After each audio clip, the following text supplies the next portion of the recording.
Mecânica quântica. A origem da energia. Energia é a base fundamental de tudo que existe no mundo que se manifestou e de tudo que ainda não se manifestou, ou seja, tudo que não é visto ou compreendido por nossos 5 sentidos. Essa energia é mais conhecida como força orgônica. Orgônica vem de órgão e significa que está em toda parte, que abrange tudo. O estudo da mecânica quântica é um complemento indispensável a todos os ensinamentos iniciáticos antes chamados de ocultismo, e que são apenas uma parte da grande verdade universal, uma verdade que será de conhecimento geral e não de uns poucos selecionados. A mecânica quântica estuda a constituição do microcosmo.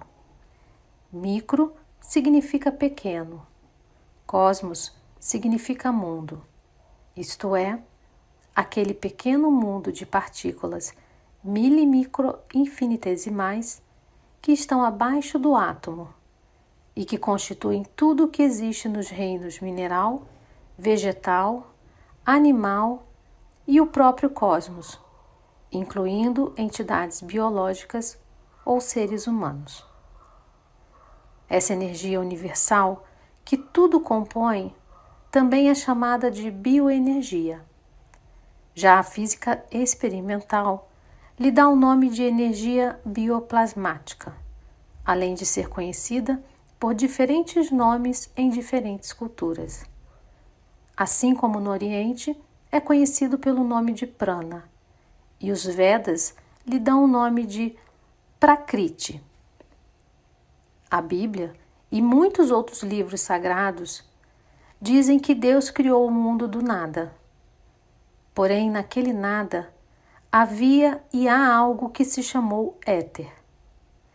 Éter é uma palavra que na linguagem Irdim, linguagem cósmica, deriva das palavras et, que significa e que significa o que é. Portanto, podemos dizer que éter é o que é em si mesmo. Este elemento existe em todos os espaços interestelares, interplanetários e interatômicos, ou seja, tudo é composto por essa energia universal, mas em diferentes graus de vibração. O cosmos é formado por grandes massas de éter em forma de nuvens, sendo que esta energia etérica é uma força inerte. Essas nuvens são postas em movimento pela ação dos ventos solares que surgem da interação universal das estrelas e dos mundos pelas leis da gravitação, fazendo com que as nuvens colidam umas com as outras, criando um vácuo no ponto de impacto, dando origem ao rompimento do éter através de uma força chamada força Hang. Fisicamente, podemos definir esta força de Hang como uma força de dissociação violenta, produzida pela colisão colateral simultânea de 2 campos de força desarmônicos. Esta não é uma força mecânica, é uma força de origem espiritual que permite o surgimento de pequenas partículas milimicro-infinitesimais, denominadas pontos Cessna. Para entender a próxima etapa do processo, vamos imaginar a colisão entre 2 grandes ondas que produzem grande quantidade de pequenas gotas d'água, as quais viriam a ser como pontos Cessna. Porém, após a colisão, a água retorna ao seu estado natural, perdendo a forma de gotas. No caso dos milhões de pontos Cessna produzidos pela ruptura do éter, eles criam ao seu redor um campo de força denominado campo Sum, que os impede de se reintegrarem nas grandes massas de éter. Desses pontos emergem todas as partículas que darão origem ao átomo e ao cosmos. Antes de entender como essas pequenas partículas se agrupam, é necessário saber que existem 3 sistemas de cálculos matemáticos que nos permitem entender a conformação do microcosmos. São eles: o sistema decimal, derivadas de 10, usado para medir a massa; o duodecimal, derivados de 12, para medir o espaço; o sistema sexagesimal, derivados de 60, para medir o tempo. Medidas de tempo cósmico e seus equivalentes.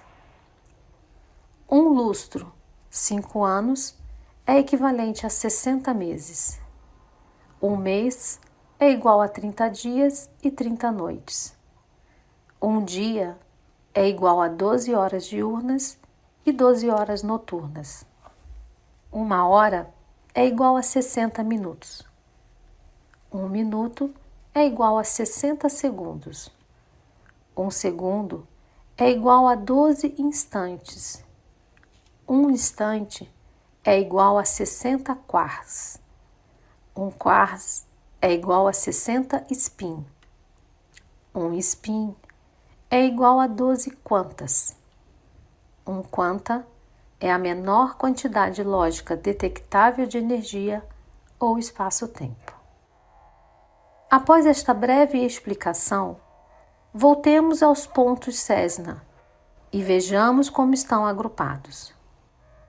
Ao empurrar o vento solar frontalmente para os pontos Cessna, eles se organizam em uma nova estrutura que recebe o nome de carpins cúbicos, sendo cada uma composta por 10 milhões de pontos Cessna, dando origem a uma espécie de agrupamento decimal.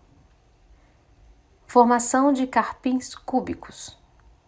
Devido ao próprio efeito do vento solar e ao se formarem os carpins cúbicos, é gerada uma força rotativa semelhante a um redemoinho, que produzirá grupos esferoidais danificados, carpins esféricos, que são formadas por 12 milhões de pontos Cessna, dando origem a uma espécie de agrupamento duodecimal. Formação de carpins esféricos. O nome carpim vem da linguagem universal Irdim e significa agrupamento. É assim que as 2 primeiras formas existentes no microcosmo são agrupadas: a esfera e o cubo. Estes carpins cúbicos e esféricos começam a se atrair pela forma de tal forma que o carpim cúbico persegue o esférico e vice-versa, mas nunca se alcançam. Em consequência disso, surge o primeiro movimento rotacional no microcosmo. Por sua vez, este primeiro movimento faz surgir o conceito de tempo. Por outro lado, o movimento dessas partículas produz uma sucção de cima e um descarregamento de baixo. Isso dá origem a 2 novos conceitos: sucção e descarregamento. Esses sistemas começam a se atrair em 500 mil de carpins cúbicos e 500 mil de carpins esféricos, ou seja, compõem uma estrutura composta por 1 milhão de carpins, sendo 500 mil cúbicos e 500 mil esféricos. Este novo agrupamento ou unidade é denominado megacarpim. Mega igual milhão e carpim igual agrupamento.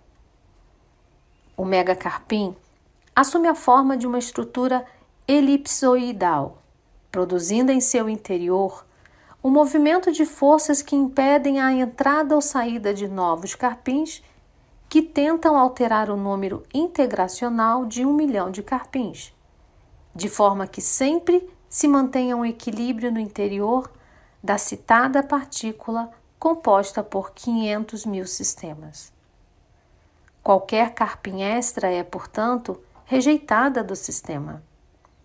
Esta estrutura ordenada como cubo-esfera, esfera-cubo, já tem um movimento totalmente sincronizado e estabelecerá uma polaridade que chamaremos de norte-sul, pois ainda não existe polaridade realmente negativa ou positiva. Entretanto, nesta estrutura, o primeiro campo magnético aparece. Os megacarpins, em razão de seus polos norte e sul, são atraídos por suas polaridades opostas, de forma que são produzidos novos grupos chamados miríadas. A partir desse momento, começa a emergir o grande princípio da polaridade que nos diz: tudo tem o seu par de opostos. Dentro das miríadas, encontramos 3 tipos: miríadas neutras, miríadas positivas e miríadas negativas. Miríada neutra. Ao juntar 3 megacarpins na forma de um triângulo simbólico, eles formam o que se denomina uma miríade neutra, que não possui nenhum movimento ou ação por si só. É uma forma estática de ação isolante e, como consequência, irradia a cor branca. Miríada positiva. A miríada positiva é dada pela união de 6 megacarpins em 2 planos e tem um movimento de giro da esquerda para a direita. Esse tipo de estrutura emite a cor vermelha em função de sua velocidade interna de vibração que está compreendida entre 1 milésimo a 625 milésimos de megaciclos por spin, o que equivale a 1,43.200 avos de segundo. A miríada positiva absorve energia pelo extremo norte e a emite pelo extremo sul. Miríada negativa. A miríada negativa é dada pela união de 9 megacarpins em 3 planos, girando no mesmo eixo. Essa estrutura emite a cor azul devido à sua velocidade interna de vibração, que está entre 626 milésimos e 1,21 megaciclos por spin. Como a miríada positiva, ele absorve energia pelo extremo norte e a emite pelo extremo sul. Cabe esclarecer que quando falamos em miríadas positiva e negativa, não é no conceito tradicional, em que chamamos de polo negativo aquele com menor quantidade de elétrons e o oposto positivo. Neste caso, estamos nos referindo à sua velocidade de vibração ou frequência interna. Portanto, em mecânica quântica temos 3 tipos de polaridades: neutra, positiva e negativa. Para que essas partículas sejam duráveis, deve haver entre as cargas positivas e negativas outra que as impeça de serem canceladas, no caso a neutra, o que faz com que a atividade latente de 2 cargas de sinais diferentes permaneça ativa sem se cancelar. Tomemos como exemplo um átomo que possui um próton de polaridade positiva, um elétron de polaridade negativa e um nêutron de polaridade neutra, que mantém estável a atividade latente dos 2 elementos anteriores. As miríadas é o que a ciência conhece como cilindros energéticos, embora sua função e constituição ainda sejam desconhecidas. Vamos ver como tais miríadas são agrupadas. As miríadas, ao girarem, produzem uma turbulência de éter, gerando uma força de sucção de sua parte superior e uma expulsão de sua parte inferior, o que produz uma polaridade norte-sul. Com isso, atraem magneticamente os polos de outras miríadas, que são agrupados em uma forma triangular. As miríadas podem ser associadas ou agrupadas de 6 maneiras diferentes, gerando os únicos 6 tipos de eletricidade que existem no universo e dos quais só conhecemos 2. e nós o chamamos de corrente contínua e corrente alternada. As formas de associação são as seguintes: quando as miríadas neutras se juntam entre si com outras neutras, elas o fazem em equilíbrio. Miríadas positivas com positivas unem-se em ressonância. Miríadas negativas com negativas, elas também o fazem em ressonância. Miríadas positivas com as negativas unem-se em equilíbrio. E assim como as miríadas positivas com predomínio sobre as negativas, unem-se em harmonia. Da mesma forma, as miríadas negativas predominando sobre as positivas também o fazem em harmonia. Esses agrupamentos, por sua vez, serão a estrutura básica para o alinhamento das formas geométricas do tipo piramidal sem base, ou seja, tetraedros, com 3, 4, 5, 6, 7, 8, 9, 10, 11 e 12 faces. Cada uma dessas formações é denominada valência, ou seja, valência é o número de faces que a estrutura apresenta, podendo chegar até o número 12, ou seja, até a valência 12. Esses tetraedros são formas energéticas de grande poder coercitivo e de gigante poder psicocibernético. Por causa disso, a importância das pirâmides é discutida.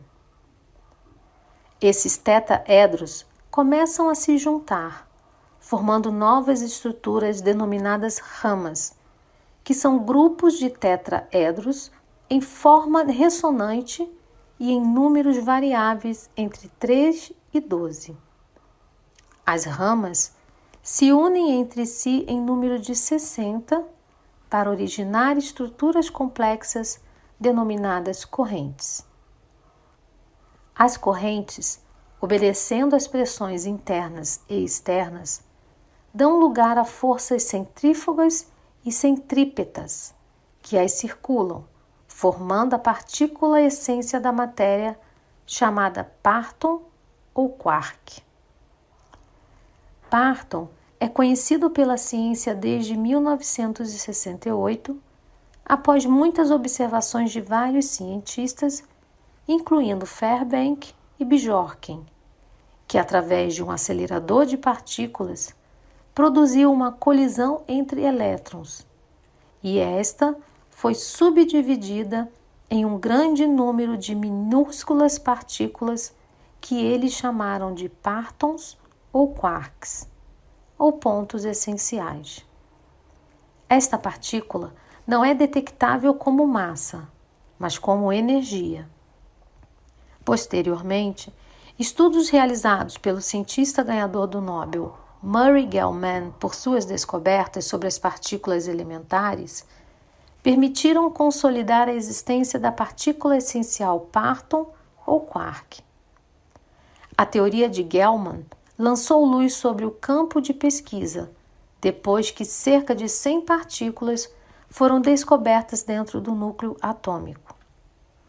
O parton viria a ser o verdadeiro átomo, não porque não seja feito de partículas de componentes menores, mas porque sua atuação é como uma só unidade. Estados da energia. Assim como na matéria existe um estado sólido, líquido e gasoso, que se diferenciam entre si pela forma e consistência, da mesma forma no campo da energia, podemos observar diferentes estados, o que permite uma diferenciação dos níveis energéticos ou níveis de Parton quantizado. Isso em virtude do grande princípio da correspondência que afirma a verdade. Como acima é abaixo e como abaixo é acima. Como está na matéria, também está na energia. Esses níveis são nível de energia, ou nível energético. O primeiro desses estados corresponde ao nível de energia, ou nível energético, que é composto por partons individuais e isolados. Este é o símbolo do parton, uma circunferência simples. Este parton é como uma esfera de borracha, ou seja, uma circunferência oca sem nada dentro. Nesse nível, aparecem os partons propriamente ditos de forma isolada, como o verdadeiro átomo da natureza. Nível Solen ou nível elétrico. Este nível é dado pela duplicação do nível de energia, ou seja, pela combinação de dois partons, que dá origem às estruturas denominadas Solen. Este nível corresponde ao estado líquido de energia, podendo ser visualizado como uma esfera de borracha recoberta por outra esfera com as mesmas características, porém maior. Em outras palavras, um parton dentro de outro parton. O Solen dobra seu potencial 10 vezes em relação ao parton individual e constitui os fluidos energéticos ou elétricos. Esse fluido é o que aparece ao redor do nosso corpo e é capturado pela câmera Kirlian. Nível Merta-Nero de Carmini ou nível eletrônico. Este nível de energia é constituído pela duplicação do nível Solen, isto é, pela interconexão de 4 partons entre si. Tudo isso faz com que o Merta-Nero de Carmini produza um campo 40 vezes maior que o parton. Este Merta-Nero de Carmini é a origem de toda a vida e de todos os pensamentos. Car significa vida. Mini significa mente. Daí surgem nossos pensamentos e os pensamentos do Criador. Nível Marsim ou nível plasmático radial. Este nível ainda não é conhecido pelas ciências da Terra e é constituído pela duplicação do anterior. É uma estrutura ainda mais complexa que as anteriores e é constituída pela união de 8 partons, 4 por 4, em 2 planos paralelos. Este nível plasmático radial ou Marsim constitui uma partícula que gera o nascimento dos princípios de vibração e radiação em expansão. Essa partícula dobra seu potencial em até 256 vezes em relação ao parton. Aí surge a coesão, ou amor divino. O Marsim seria o equivalente ao estado sólido e forma os plasmas elétricos. Vejamos agora a relação dos campos elétricos com os níveis de energia. Se tomarmos o parton como a unidade, descobriremos que quando o Solen é formado pela duplicação do parton no nível elétrico, o campo é redobrado 10 vezes ou 10 unidades. Supondo que o parton tenha um campo elétrico de 1 centímetro, o Solen terá um campo elétrico de 10 centímetros. Já o Merta-Nero de Carmini dobrará seu campo 40 vezes, tendo para o nosso exemplo um campo em torno de sua estrutura equivalente a 40 centímetros. E o Marsim dobrará o potencial 256 vezes, ou seja, 256 centímetros. E assim, encontramos o surgimento da energia plasmática radial, sempre presente no cosmos, e agora dada a nós como uma dádiva celestial para começarmos a usar essa energia no plano das formas, conscientemente projetada através de nossos poderes criativos de pensamentos, sentimentos, palavras e ações, através de sua manifestação poderosamente ativa dos 7 raios, assunto que veremos em outra lição. O raio azul da vontade, da decisão, da onipotência, da fé, da proteção e do poder divino. O raio dourado de luz e sabedoria, de iluminação e verdadeiro conhecimento, de discernimento e intuição. O raio rosa da coesão universal, do amor e adoração divinos. O raio da beleza e perfeição, da harmonia e da paz. O raio branco, também ao nível plasmático radial, que produz precisamente no homem o dom da pureza, da ascensão e da ressurreição, da harmonia e da paz por excelência. O raio verde da verdade, da consagração, da música, daquela música das altas esferas, bem como do autocontrole e concentração, da saúde do corpo e da alma. O raio ouro-rubi, também é naquele nível maravilhoso de plasma elétrico, que produz harmonia e tranquilidade. É o raio do saneamento, da graça divina, o raio do ministério ou do desejo de servir com amor e abnegação a nossos irmãos e irmãs. E, finalmente, o sétimo raio, o raio violeta da liberdade, o raio da redenção, transmutação, consubstanciação e perdão, através do qual iremos conseguir, através do seu uso consciente, libertar-nos aos poucos da lama da criação humana e ascendamos livremente em direção às esferas superiores, com uma consciência clara e elevada que nos levará verdadeiramente a sermos verdadeiros filhos do homem. Partículas subatômicas. Vejamos brevemente o que se segue à composição do átomo e na parte 2 desta lição nos aprofundaremos nos outros tipos de energia. Destes 4 níveis de energia, novas formas de energia emergem, entre as quais encontramos as chamadas linhas parálficas, que permitem o nascimento da polaridade norte-sul. Estas linhas parálficas são constituídas pela união de 24 partons, em 2 filas de 12. Esses tipos de estruturas constituem a quasi-matéria, que está localizada na camada intermediária de uma esfera planetária. Essas linhas parálficas, pela ação de uma força distensora eletrostática, se abrem em uma de suas extremidades, formando as linhas alfa. Essas estruturas alfa têm um poderoso campo de atração, capaz de atrair e reter uma quantidade de fluido elétrico de tipo Solen, dando origem a estruturas em forma de pequenos triângulos chamados analfas.